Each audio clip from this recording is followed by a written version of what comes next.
The 7 levels of UFC cheating. Explained. Level 1. Glove hooking. This is one of those things that most fans don't even notice, but fighters feel it immediately. A fighter will hook their fingers inside an opponent's glove just enough to control an arm, slow movement, or kill a transition. It doesn't look like much on camera, but it can stop punches from being thrown, break grips, and completely shut down scrambles. And because it happens in tight exchanges, referees miss it all the time, which is why fighters keep getting away with it. A perfect example of this type of cheating is Conor McGregor. In the toughest fight of his career against Khabib Nurmagomedov, Conor was getting taken down over and over again. As his gas tank hit empty, he couldn't afford to get taken down again, so he resorted to cheating, sticking his finger inside Khabib's glove to hold it and prevent him from clasping his hands together, preventing a takedown. Level 2.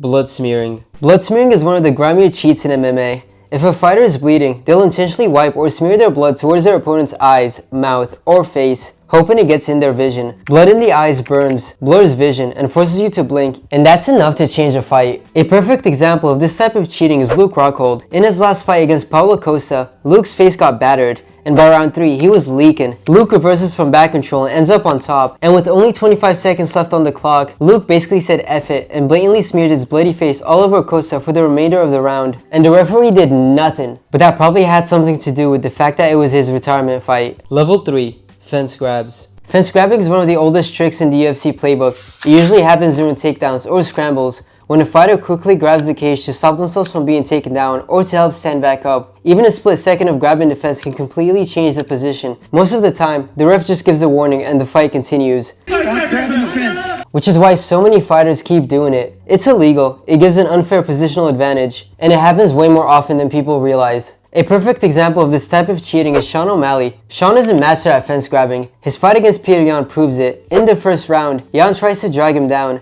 Sean realizes this and immediately goes for a fence grab, all in a split second, where the referee can't even see it. But that's all it takes to stop the momentum of a takedown. Fast forward to round 3. In the last minute of the round, Yan has him against the cage. Every time Sean feels pressure in his hips, he does a quick fence grab, nullifying all takedown attempts. He then does one final fence grab to push off into a Granby roll.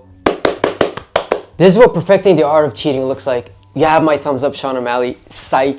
Level 4. Growing shots. If you want a family in the future, don't start MMA, because one well-placed low blow to your chicken nuggets can make you infertile. That means no kids, no little yous running around. A perfect example of this type of cheating is Bobby Green. In his fight against James Krause, Bobby landed not 1, not 2, but 3 low blows that ended the fight. Ouch. Krause's balls never looked the same ever since, and the biggest shocker of all, Bobby won that fight. Level 5. Eye pokes. Imagine you in the octagon, fighting John Jones. You're waiting for the perfect opportunity to go inside the pocket and strike, but as you do, you lose vision in one of your eyes due to an eye poke. The ref gives Jones a warning and tells you to continue. This is the worst type of cheating, because not only does it hurt you physically, it puts you at a serious disadvantage in the fight. Most of our body parts can be trained, but not our eyes. Eyeballs are very fragile, and the pain levels from getting your cornea scratched is insanely high. Eye pokes are a serious issue in the UFC that can completely alter how a fight plays out, or even worse, end the fight. A perfect example of this type of cheating is John Jones. One eye poke is bad. Jones does it constantly. It's practically part of his game plan. He used it to shut down opponents striking. Against Lyoto Machida, every time Machida started building offense, Jones extended his hands directly into his face, fingers pointing straight at him, making Machida hesitate. And the referees doing nothing only makes it worse. In his fight against Rashad Evans, Jones had his fingers extended right in front of the ref, and no warning was given. To make it even worse, John Jones has admitted to doing it. I do poke people in the eyes,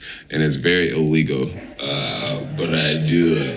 Level 6. Rabbit punches.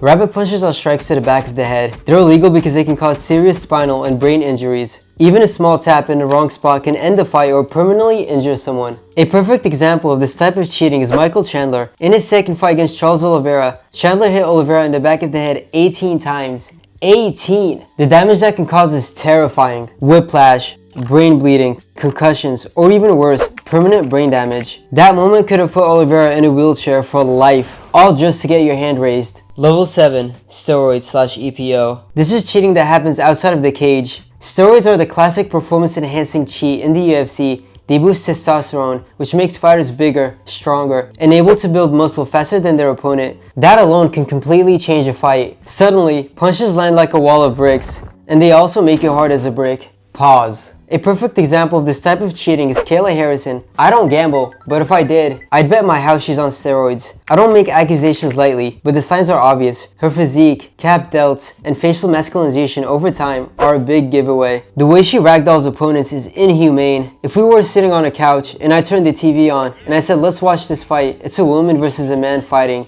you'd believe me. She's bigger than half the roster of male UFC fighters. The girl is juicing, no doubt about it. Now, she hasn't been caught yet, but I'll be making a prediction. In the year 2027, she pops for steroids, gets stripped out of her belt, and suspended from the UFC. Another type of cheating in this level is EPO. EPO is basically steroids for your lungs. It's injected under the skin and works by boosting red blood cells, which means more oxygen gets to your muscles. In the octagon, that can make a huge difference. Suddenly, the guy who should be gassed after 2 rounds is still moving like he's in the first, letting a fighter outlast, outwork, and outpace anyone not on it. Basically, it's endurance on cheat mode, and that's exactly why it's banned from MMA. A perfect example of this type of cheating is TJ Dillashaw. At the height of his career, TJ tried to become double champ by moving down to flyweight to fight Henry Cejudo. To maintain his cardio and performance levels for a brutal weight cut, he used EPO. He lost in under a minute. Later, USADA announced he popped for EPO and suspended him for 2 years. Imagine doing all that just to lose, get suspended, and vacate your belt. Embarrassing.